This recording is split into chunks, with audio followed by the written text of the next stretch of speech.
믿는 도끼에 발등 찍힌다라는 말이 있듯이 믿었던 이에게 배신을 당해 받은 상처는 상상할 수 없을 정도로 크겠죠. 특히 그 믿는 존재가 피를 나눈 가족이었다면 그 상처가 얼마나 깊고 아플지 가늠조차 할 수 없습니다. 박수홍은 친형에 대한 30년간의 믿었던 결과는 횡령과 연락두절뿐이죠. 그는 주변에 말도 못하고 오랜 기간 동안 외로운 싸움을 해왔었기에 저는 영상을 시작하기 앞서 그의 형에게 한 가지를 묻고 싶습니다. 당신의 동생은 그저 황금알을 낳는 거위였느냐고 말이죠. 오늘은 살아생전에 박수홍을 이용하고 유린한 것도 모자라 박수홍의 죽음 이후마저 철저하게 계획되었던 인간으로서 할 수 없는 잔혹한 계획과 상상을 실제로 실천했던 잔혹한 스토리에 대해서 말해보고자 합니다. 왜 저럴까? 박수홍의 어머니가 미운우리 새끼에서 아들의 모습을 보고 안타까운 마음에 내뱉은 말은 한때 유행어처럼 퍼졌었죠. 박수홍은 지난 몇 년 동안 자유로운 영혼으로 클럽을 다니고 나이에 걸맞지 않던 취미 활동을 하는 철없는 아들이자 아저씨로 비춰졌었기에 그래서 저 사람이 노총각이지라는 선입견을 가지고 있었습니다. 하지만 박수홍의 가정사가 알려지면서 대중이 그를 보는 시선이 바뀌었는데 박수홍의 유튜브 채널 댓글을 통해 가정사를 알린 작성자에 따르면 이렇습니다. 1인 기획사를 운영한 박수홍은 30년 전 형을 매니저로 고용했고 형과 형수가 박수홍이 출연료 및 돈 관리를 지금까지 담당했었죠. 박수홍의 수입은 자녀 2명을 가진 형과 형수의 유일한 생계였고 박수홍이 언제라도 떠나갈지 모른다는 두려움을 안고 살았기에 그들은 박수홍에게 돈을 아끼는 모습을 보여주려고 꽤나 노력해왔습니다. 예컨대 친형은 경차인 마티즈를 끌고 다닌다든지 회사의 재산은 내 재산이 아니라 모두 박수홍의 재산이라고 말을 하는 등 동생의 앞에선 엄청나게 검소하고 무력이 없는 모습을 보여줬다고 합니다. 또한 박수홍이 결혼하면 돈 관리가 박수홍의 아내에게 맡겨질까봐 그들은 항상 늘 극도로 불안해하며 박수홍의 결혼을 반대했다고 하죠. 이렇게 동생을 속여가며 꽁꽁 숨겨왔던 그들의 배신과 범죄는 시간이 흘러 박수홍이 새로 설립한 법인을 확인하는 과정에서 발각되었으며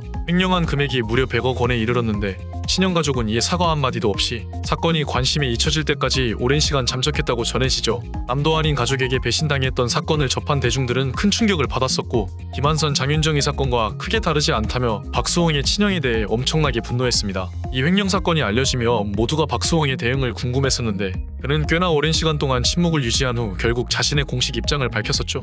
박수홍이 말하길 이 사건은 전 소속사와 문제 이전의 가족의 문제이기에 최대한 조용하게 상황을 매듭지으려 했으나 부득이하게 이 같은 상황이 벌어지게 됐다. 여러분들도 아시다시피 제가 금전적 피해를 입은 것은 사실이다. 그리고 그 소속사는 제 형과 형수의 명의로 운영되어 온 것 또한 사실이다. 그렇게 열심히 노력했던 30년의 세월을 보낸 어느 날 내 노력으로 잃고온 많은 것들이 내 것이 아닌 것을 알게 됐다. 이에 큰 충격을 받고 현실을 바로잡기 위해 대화를 시도했지만 현재까지 형에겐 오랜 기간 동안 답변을 받지 못한 상황이다. 나는 객관적인 자료를 확보하고 다시 한번 형에게 대화를 요청한 상태다. 마지막 요청이기에 형도 응하지 않는다면 더 이상 가족으로 볼 수 없을 것 같다고 설명했죠. 상황이 상황이고 논란이 논란인 만큼 그동안 박수홍이 방송에서 밝혔던 가족들에 대한 이야기도 재조명되었습니다. 이 이야기를 여러분들이 들으신다면 그가 가족을 엄청나게 사랑했기에 사랑했던 만큼 컸던 배신감으로 인해 극단적 선택마저 생각한 심정을 이해할 수 있겠죠. 그는 연말 시상식에서 항상 수상소감을 밝힐 때마다 가족에 대한 고마움을 항상 공개적으로 드러냈었고 특히나 친형과 형수에 대한 애틋한 감사함을 표시해왔죠.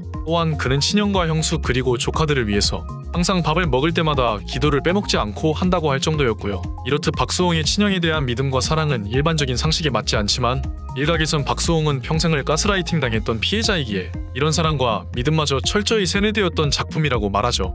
일례로 박수홍의 형제들은 장남과 막내라서 모두 유치원을 나왔지만 박수홍은 둘째란 이유로 유치원도 못 다녔을 만큼 가족들 사이에선 늘 홀대받고 차별받았던 존재였죠. 하지만 박수홍이 유명한 연예인이 되어 돈을 많이 벌기 시작할 때부터 갑자기 가족들은 그를 향해 달라진 대우를 시작함과 동시에 반대로 그에 대한 구속과 압박도 심해졌던 게 사실입니다. 박수홍은 성인이었음에도 불구하고 큰 돈으로 구매를 할 때마다 허락을 받아야 했으며 심지어 자신이 사랑한 여자와의 결혼마저 가족의 반대로 물거품이 되었죠. 박수홍이 가스라이팅을 당한 것으로 판단되는 유명한 인터뷰가 있는데 자신은 부모와 형제들이 지정해준 방향대로 살아야 한다는 발언이었습니다. 이렇듯 다 너를 위해서야 라는 가족의 발언에 평생을 세뇌당한 그는 살아있을 적에 이용당한 것도 모자라 죽음 이후에도 황금거위가 될 운명이었습니다. 그의 친형은 박수홍이 앞으로 무려 8개의 사망보험을 들어놨고 보험 수혜자는 자신과 부인 그리고 자녀 2명에게 지정했는데 이는 보험 설계사 출신인 박수홍의 형수가 치밀하게 설계한 것입니다. 그리고 세상 물정 모를 것 같던 어리고 깜찍한 조카들마저 하루는 삼촌인 박수홍을 향해 말하길 삼촌 죽으면 유산은 전부 내 거야 라는 실언을 하여 박수홍에게 큰 충격을 안겨다 주었죠. 그리고 이런 조카들은 반성은커녕 오히려 나이가 더 들어가자 자신들은 돈이 많다고 뻔뻔한 자랑을 해서 대중들의 분노를 자아냈죠. 이런 상황 속에서 마음고생이 심했던 그는 가족을 욕보여선 안 된다고 나홀로 소가리를 길게 한 끝에 15kg나 빠지는 건강학과로 병원에 입원했다는 이야기가 들려오죠. 이렇듯 나쁜 부모 밑에선 나쁜 자식이 나오는 법입니다. 그리고 아무리 가족이라고 해도 인간의 욕심은 핏줄보다 더 강한 것 같네요. 박수홍이 조금은 답답해 보일 수 있지만 그는 평생 가스라이팅의 피해자입니다. 부디 이렇게 착한 그를 30년 동안 이용했고 죽음마저 악용하려 했던 이 잔인한 배신자들에게 부디 강한 처벌이 내려지길 바라며 영상을 마치겠습니다.